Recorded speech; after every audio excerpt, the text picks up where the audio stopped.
On June 28, 1914, a 19-year-old nationalist assassinated the heir to the Austro-Hungarian throne in Sarajevo. This localized political killing in the Balkans triggered a cascade of events that would become the deadliest global conflict to date. Most of Europe was already locked into two rigid defensive blocs. When Austria-Hungary declared war on Serbia, the network activated automatically. Russia mobilized to defend its Slavic neighbor. Germany stepped in, and France and Britain moved to meet their obligations. Germany's strategy rested on the Schlieffen Plan, a rapid strike through neutral Belgium to encircle Paris and knock France out of the war before the slow-moving Russian army could arrive in the east. Across Europe, the universal expectation was for a quick, glorious campaign that would see the troops home by Christmas. That hope died just 40 miles outside Paris at the River Marne. A desperate Allied counterattack halted the German advance, leading to a frantic race to the sea as both sides tried and failed to outflank each other to the north. The collapse of these rapid maneuvers ended the era of traditional warfare. By the end of 1914, the great powers were trapped in a crisis that none of their pre-war plans had prepared them for. To survive the unprecedented scale of artillery fire, armies dug in. The result was a 350-mile line of trenches stretching from the English Channel to the Swiss border. Industrialization had made defense the dominant force on the battlefield. Mass-produced machine guns and heavy artillery made traditional infantry charges across open ground essentially suicidal. With the defense now holding an absolute advantage, the prospect of a decisive battlefield breakthrough vanished. The great empires were forced to shift strategies. They could no longer outmaneuver their enemies, so they began a long-term plan to outlast them. This new strategy of attrition replaced military victory with a grim calculation of trading human lives and industrial resources for time. The Battle of Verdun illustrates this shift perfectly. German commanders did not launch the offensive to capture the town, but to lure the French into a defensive struggle that would bleed France white. The Allied counteroffensives followed the same logic. At the Somme and Passchendaele, the British and French traded hundreds of thousands of casualties for just a few miles of mud, hoping the enemy would reach their breaking point first. Radical new technologies like poison gas and early armored tanks were deployed specifically to break this stalemate. Instead, they became part of the mechanized system, further increasing the scale of the carnage. The Western Front functioned as a mechanized factory designed to consume human lives and resources until one side reached total exhaustion.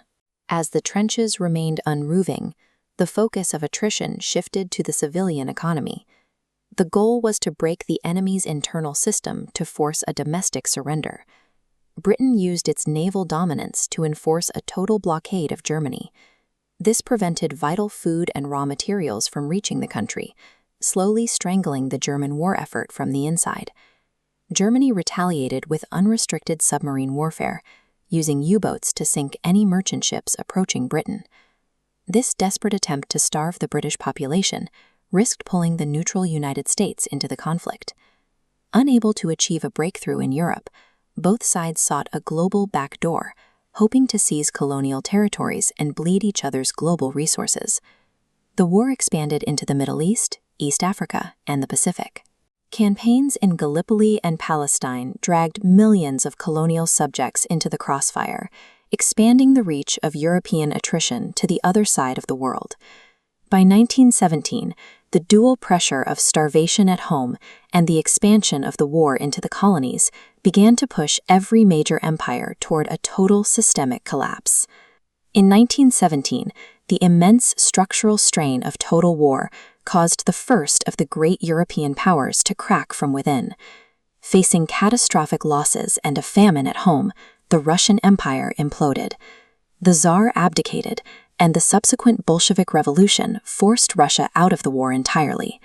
Germany used troops freed from the east to launch a final massive spring offensive in 1918. It was a desperate race to win the war before the full weight of American industrial power could reach the front. The German assault was finally halted by exhausted Allied lines and the arrival of over 1 million fresh American doughboys. By the summer, the German army was in full retreat. Germany's defeat was not a traditional conquest.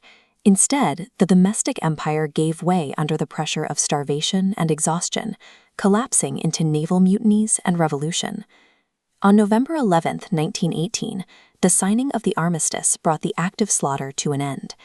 Leaders from across the world met at the Paris Peace Conference to dismantle the defeated empires and redraw the global map. The resulting Treaty of Versailles imposed harsh financial reparations on Germany and forced the nation to accept full responsibility for the conflict under a deeply resented war guilt clause. In 1914, 4 great empires ruled these regions: the German, Austro-Hungarian, Ottoman, and Russian. By 1919, all 4 were dismantled. Victors filled these vacuums with new states and arbitrary borders, establishing nations like Poland and Yugoslavia, and dividing the Middle East into European mandates. The strategy of attrition erased centuries of geopolitical history.